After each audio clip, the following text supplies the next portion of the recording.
Today on Blue 58, with free agency a distant memory and the NFL draft now over, it's time to take a crack at predicting this year's Packers roster. Blue 58!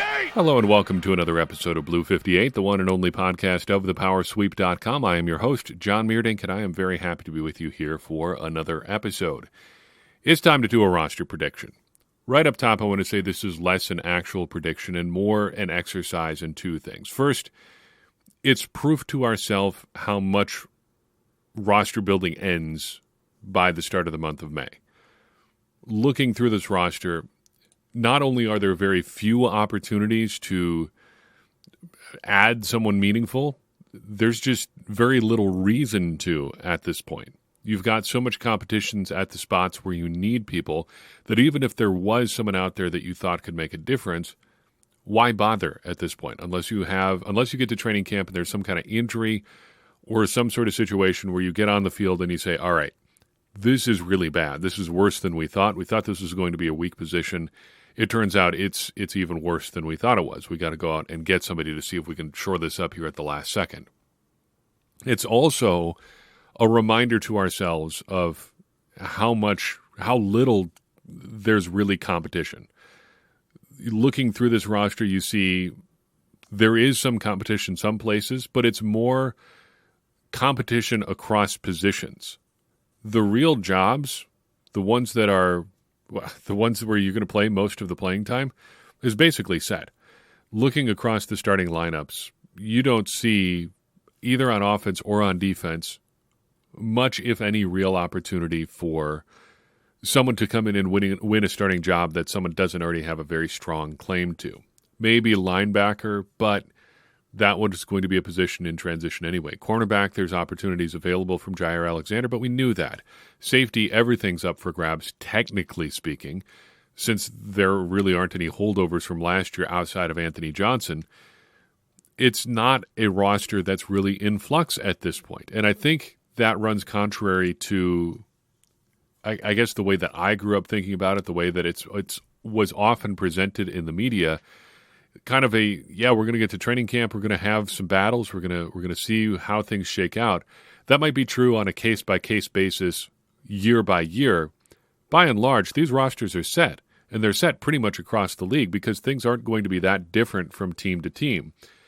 It's true that they might have more opportunities for rookies or things like that, but guys are under contract. It's going to be difficult to get out of those contracts in some situations. The rosters basically are what they are. If this thing is a cake or a pizza or something, it's been in the oven or it's going into the oven right now. We're going to bake it, and maybe we have to make some changes on the fly. That's where the cooking analogy breaks down, because you don't really take a pizza out of the oven once it's in there and try to add more ingredients later. But this thing is going into the oven right now. We've got our 2024 Packers. It might change a little bit between now and the start of week one, but it's not going to be because of big personnel additions or really because of positional value. So what I'd like to do is talk through the positions that we have and see where we land on basically vibes for the positions, kind of feel out where we're thinking right now, who we're thinking about. And really, it's an exciting opportunity to start thinking about the 2024 Packers, because for the past few months, we've been talking primarily about guys that weren't on the Packers yet. There were a whole bunch of guys that we kind of left behind in March or end of February, whenever the combine kind of wrapped up so we could start doing our draft preview stuff. We've left that roster behind. Now we're going to merge these two things that we've kind of spent different portions of the offseason talking about. So we'll go offense and then defense and just see where we land on a few things. On offense, no surprises at quarterback, really. Love is your starter, and even though that they drafted Michael Pratt, I would give the edge to Sean Clifford right now. Again, it's May, 2nd of May as I record this. A lot can change, but I think Clifford has the edge right now. What we don't have is competition from Alex Magoo, the former USFL MVP, who apparently has been switched to wide receiver, which is a baffling move for a number of reasons. First, he's never played the position as far as I can tell. Second, he was kind of brought in to push Sean Clifford. Given his chops as a high-achieving USFL quarterback, you thought he might even have a chance to do that. Third, he's not really athletic enough to play wide receiver. He's big enough, 6'3", 214 pounds, but he ran in the 4.6 range in the 40-yard dash. he's got some tough sledding ahead of him to make it as a wide receiver. The outlook for him, if his agent's putting out feelers, must be pretty bleak around the league. If he wouldn't refuse a position switch, he must not have thought he could catch on anywhere else as a quarterback if he's willing to entertain this idea of playing as a wide receiver. Best of luck to him. It's a tough road ahead. At running back, I think we've got a pretty familiar picture here too. Josh Jacobs is your unquestioned starter. Behind him, A.J. Dillon and Marshawn Lloyd in some order. I have them keeping Emmanuel Wilson for right now, looking ahead to tight end a little bit. I think the real question on offense is how many offensive linemen do you keep? And do you want a fourth tight end or a fourth running back? Last year, they did not go very tight end heavy. It was Luke Musgrave and Tucker Kraft and Ben Sims for basically the entire season. They brought back Tyler Davis. Let's just talk about tight ends right now. They brought back Tyler Davis. Ben Sims is still around. So if you're looking for reasons where they could keep four, that's both a point on either side. On the one hand, they've got four guys that they liked last year. On the other hand, there's a lot of redundancy between Tyler Davis and Ben Sims. They're primarily special teams guys. They're inline blockers. They don't give you much as receivers. Davis, coming off an ACL injury, may not give you that much at all, but they're at least going to take a look at him, and they liked him a lot 2 years ago. He led the team in special team snaps. It just comes down to what you like. I think it's 3 tight ends, 4 running backs right now. They seem pretty high on Emmanuel Wilson, but that could easily change. So there's running back and there's tight end. If there's a notable name we're leaving out, it's Henry Pearson, who is the Packers' first true fullback in a few years, played a few snaps for them last year, nothing super intense. I think the Henry Pearson era is over. What we don't really have on the roster right now is that fullback Josiah DeGuara type player, the sort of quasi-fullback tight end. And I wonder if Matt LaFleur is moving away from that as something he wants on his roster. Evidence seems to suggest that's what's taking place here because Pearson is really the only one like that. The only tight end they added this offseason. I guess you could say they added Tyler Davis because he wasn't really a part of the team last year, tearing his ACL when he did. But they added Messiah Swinson, the ginormous tight end out of Arizona State, who is definitely not a fullback type. It looks like a Mercedes Lewis clone in a lot of ways. They don't really have that. Well, to expand it out further, that Kyle Juszczyk sort of option, the guy that was the model for why they picked Josiah DeGuara in the first place and toyed around with a couple other guys who were in that mold as well. So that's not really on the roster right now, something to keep in mind as you look at both the backfield and at tight end. At wide receiver, again, it's going to be a question of how many guys you keep. The biggest challenge for me right now, not determining who I liked at the top, was what order do you put them in? Just in a list perspective, I put the order right now as Jaden Reed, Dontavian Wicks, Romeo Doubs, and Christian Watson. Understanding that makes it look like Christian Watson is their fourth wide receiver right now. Technically, that's how things ended last year. He was basically a cameo-only player down the stretch because of some injuries, to be sure, but things were pretty locked in with Reed, Wicks, and Doubs at the top, and then Bo Melton coming along and doing some things from time to time. Melton is the fifth wide receiver, and I've got Malik Heath making it as number 6, assuming that they keep 6. Now, this does leave a couple of noteworthy names on the outside looking in. 2023 draft pick Grant Dubose, in this prediction, is heading to the practice squad again. And Samori Toure, I would have to think, is on the way out. That shouldn't be that big of a surprise. The Packers were kind of going out of their way to leave him out of their plans at times last year. I think in terms of what people offer on this roster, he has the most easily reproducible skill set. You can find another guy like Samori Toure pretty easily.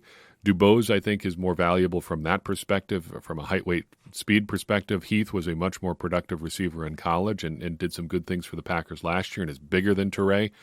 Toure, there's just not much to recommend there. So I think he's on the outside looking in at wide receiver right now.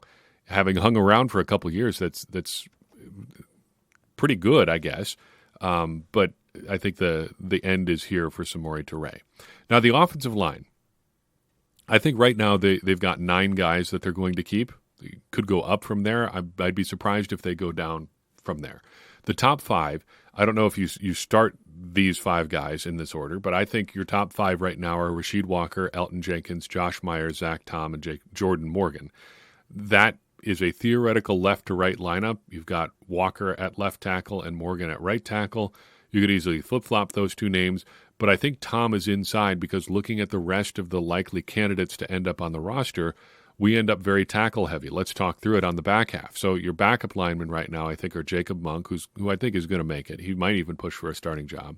Andre Dillard, who the Packers signed just before the draft. I think he's one of your backup swing tackle types. Caleb Jones, I think, makes it again. It's going to be a fight between him and Luke Tenuta. And even Kadeem Telfort, who is one of our favorite undrafted free agents a year ago.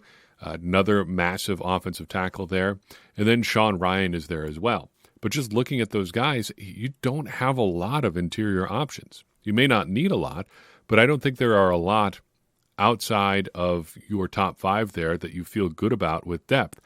I've got Royce Newman being on the outside looking in here. I think just the cap situation makes it difficult to justify keeping him around what he's going to be making versus what he gives you on the field. As a backup swing half guard, half tackle, the $3 million or so cap figure is just a little bit too much for who he is as a player, considering you're probably going to get the same thing or better out of Jacob Monk, at least on the inside. And then on the outside, you've got all kinds of options at tackle. You really don't need him at guard or center. You don't need him on the outside. What's the case for keeping Royce Newman at this point? That's how the offensive line looks to me. It's going to be, we're really going to depend on what happens in training camp for this one, because it's not a mess. I almost said it's a mess there. It's not. There's a lot of names that we have to consider here. It's just how it comes together is not clear right now. It's not that it's in a bad shape. I think it's in really good shape. There's a lot to like about the Packers offensive line, and I think we should have every reason to believe that they're going to put together a really solid performance as a unit again this year. It's just how it all comes together is not super clear right now. So that'll be a storyline to watch throughout the remainder of the offseason and into training camp. Flipping over to defense, the defensive line is in a sort of similar situation. I'm going to do something different here than what the Packers themselves do on their roster. We're going to still separate out the defensive linemen and the edge rushers. Previously, that would be the defensive linemen and the outside linebackers. I just think it's easier for us to think of it that way when we talk about position groups, because I think guys like Rashawn Gary and Preston Smith and Lucas Van Ness have a lot more in common with each other than they do with Kenny Clark and Devontae Wyatt and TJ Slayton, even if on the roster sheet they play, heavy air quotes here, the same position. I think you understand what I'm saying here. That is the difference.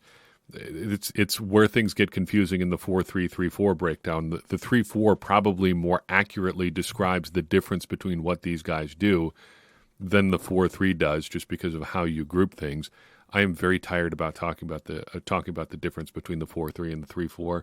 There was somebody on the Packers beat. I'm not going to name names because I don't want to make it seem like I'm dumping on somebody, but there were a couple people on the Packers beat leading up to the draft and in post-draft coverage who were just fixated on the different roles that guys were going to have to fill in this defense and how it was going to be so different from a 3-4. And it just isn't. It isn't going to be that different. You're going to be playing nickel most of the time anyway. Your responsibilities are not going to change all that much. It's just simply not going to be that different. Just as a quick thought exercise, now that I'm on the topic, we might as well talk about it. 4-3-3-4. Just envision this for a second here. Envision this defense on the field. You've got Kenny Clark and Devontae Wyatt lined up over the guards. Lucas Van Ness is over the left tackle, rushing with his hand on the ground. Rashawn Gary is over the right tackle. He's standing up on this play. Quay Walker and Edgerrin Cooper are both off the ball. Edgerrin Cooper is standing directly over the center, about 1.5 yards off. Quay Walker is shortly behind Lucas Van Ness. Standing a couple yards to Edgerrin Cooper's left, near Rashawn Gary, you've got Ketan Oladapo. He's on the field. He's getting ready to shadow a tight end. What defense are the Packers in? Well, you've got 4 guys listed as defensive linemen on the field. You've got 3 guys operating as linebackers. Are the Packers in a 4-3? Well, not really, because you've got Oladapo on the field. So are they a nickel? Well, he's playing as a linebacker. Is he a linebacker or is he a safety on this play?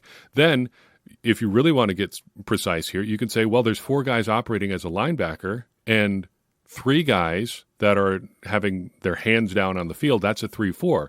Well, again, not technically, because Rashawn Gary and Lucas Van Ness are now defensive linemen. Just because they're not all down, does that mean they're not defensive linemen? Or, again, are you in a 4-2-5 because you've got 4 guys listed as linemen, you've got 2 guys listed as linebackers, and then you've got 5 defensive backs on the field? What is the difference between all of those things? It doesn't matter. It's just the personnel who are on the field is all that matters, and then what they do when they're on the field is how this breaks down. So don't get too hung up on the difference between the 4-3 and the 3-4 and the nickel and all of those things. Just look who's on the field and look at what they're doing when they're on the field. That is all that really matters. Anyway, that long aside, let's look at defensive line. I think the defensive linemen that are locks or close to it right now are Kenny Clark, Devontae Wyatt, and Carl Brooks. It gets strange from there because TJ Slayton, normally you would think he is a lock, but he, like Royce Newman, is a little bit more expensive than he would be otherwise because of his performance-based pay increase.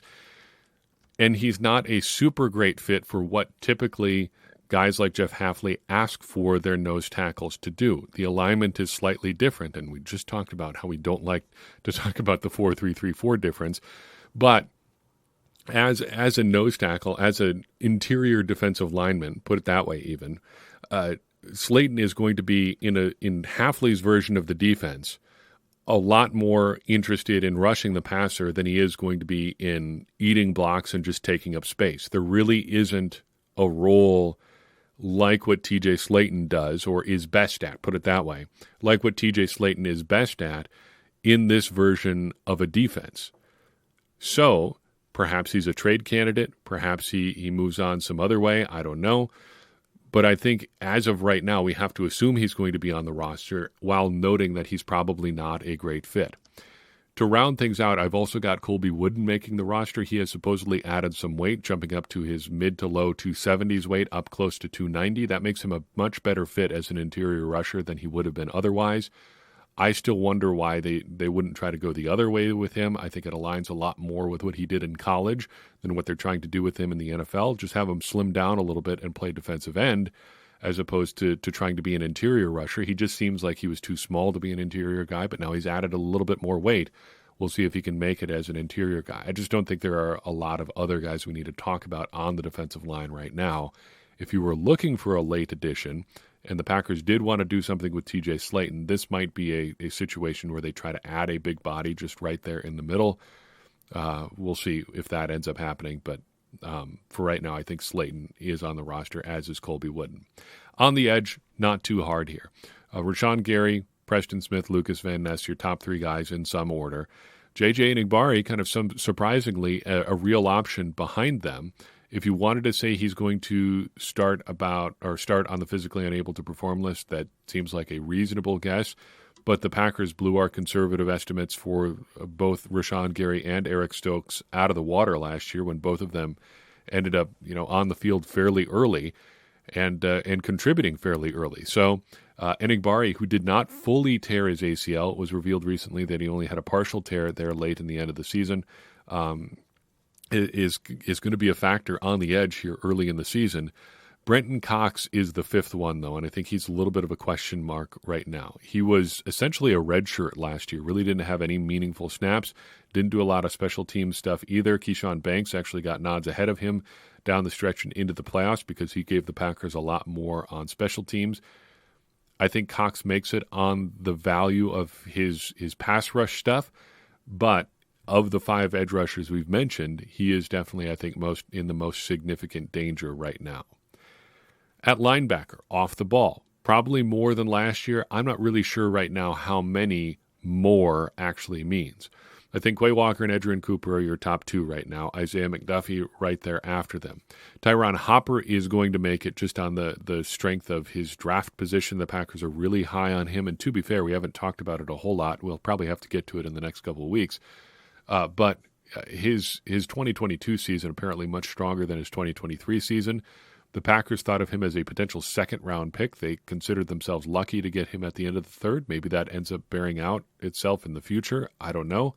But he's definitely going to make the roster right now. And then beyond that, the question is, how many do you keep? If those 4 guys are locked in here because of what they bring both on defense or on special teams, Who do you bring on after that? I think it's Eric Wilson and nobody else right now. Christian Welch would be a potential practice squad candidate, but I think they like Wilson a lot. He's a great special teams guy, and he's not a negative when he's on the field for defense, which is a great thing to offer a team. If you could be a plus player on special teams and not actively make your team worse when you're out there on your primary unit, you've got a job for a long time in the NFL, and Eric Wilson has proven that to be true.